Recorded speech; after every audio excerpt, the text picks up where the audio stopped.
I just finished watching My Happy Marriage. This came out in the summertime, but I had so many other things to watch and look at during the summer that I figured, all right, I'll put this on the back burner and then I'll get to it when I have time. So I have time. I had time now, and I watched it all in about a week. And I have to say, I very much enjoyed it. So the premise is that a girl, Mio, she's mistreated by her family. Like it's the typical. You got the stepmother who's a bitch. You've got the bratty stepsister.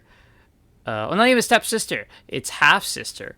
And you got the dad who's indifferent, doesn't really care about her, and they kind of treat her like a slave. You've seen this stuff before. It's like, okay, we know, they beat her and all that stuff. We've seen stuff like this before, and we know, okay, from the beginning, okay, we're gonna hate this family. So from there, they get to negotiations that both the daughters will be married off. The bratty half sister is married off to the guy that Mio liked. Sent she's gonna marry him, and Mio is sent to marry off into another family, the Kudo family, and marry their son, who has a reputation of being cold, heartless, vindictive, all that stuff. He's had like 3 fiancées beforehand, and they've all ran away, and it's like, oh no.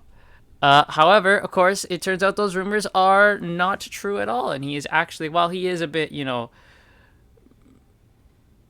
like kind of stone faced and maybe doesn't show a lot of emotion, he is a kind person. And of course, they take some time to warm up, and through him finding out how Mio was treated, he gets her to open up. They start to fall in love, like how they should, and we go from there. And that's the basic plot. Also, in this anime, there is people have supernatural abilities, and those who have supernatural abilities fight these things called grotesqueries, which are kind of like wraith ghost thingies. So yeah, that's the plot. And Mio was mistreated badly, mainly because it seems like she didn't have an ability. So, and her half sister had the ability of spirit sight, which was the ability to see grotesqueries, which not everyone has. So then that's why Mia was kind of treated badly. So that's the basic plot. And overall, you really come to feel sorry for Mio. I did feel frustrated with her, like indecisiveness and her not being able to speak up. But you get why. It's because she's been beaten down her entire life. She doesn't know anything. So she has no social skills, and she just tries to please everyone. And you understand where it's coming from. Doesn't stop you getting frustrated by it, but you understand where she's coming from in that aspect.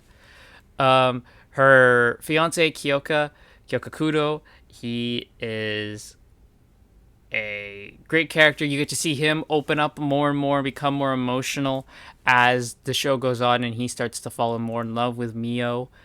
And when he finds out what she went through, you get to see him like more determined to make her feel better and get revenge on that family. Her family are absolutely horrible people. There is no redemption for them.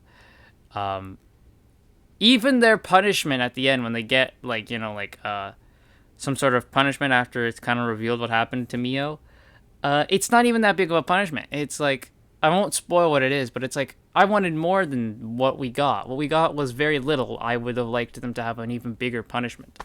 I think the one who gets the biggest punishment is her half sister, but even then, it's like, I want more. I want blood. And there's some other great characters in there. There's Kyoka's, I guess, servant. She's kind of like, his servant that's there. Who she's just a nice old lady. You get his sister later on, who she shows up. You have, I forget his name, but he's the guy who liked Mio, and she, I guess, kind of liked him at the very beginning.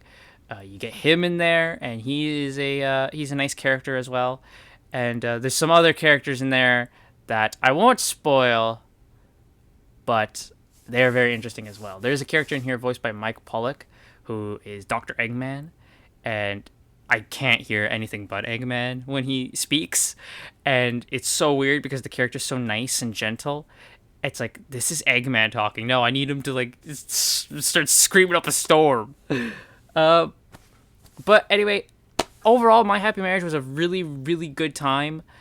Uh, is there a couple episodes where it's slow? There's a couple slow moments, but overall, you're invested in it. Um, Pretty much the whole time. Is the overall plot as to why stuff is happening a bit weak? Yes, but you're not really there for that. You're here for the character moments.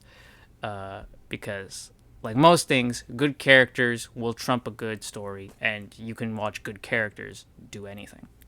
So, I'm going to give My Happy Marriage an 8 out of 10. I thought it was solid. There's a season 2 coming, I believe, next year, and I am all for it. So, My Happy Marriage, did you watch it? If you did, let me know what you think in the comments down below, and if you haven't, I recommend.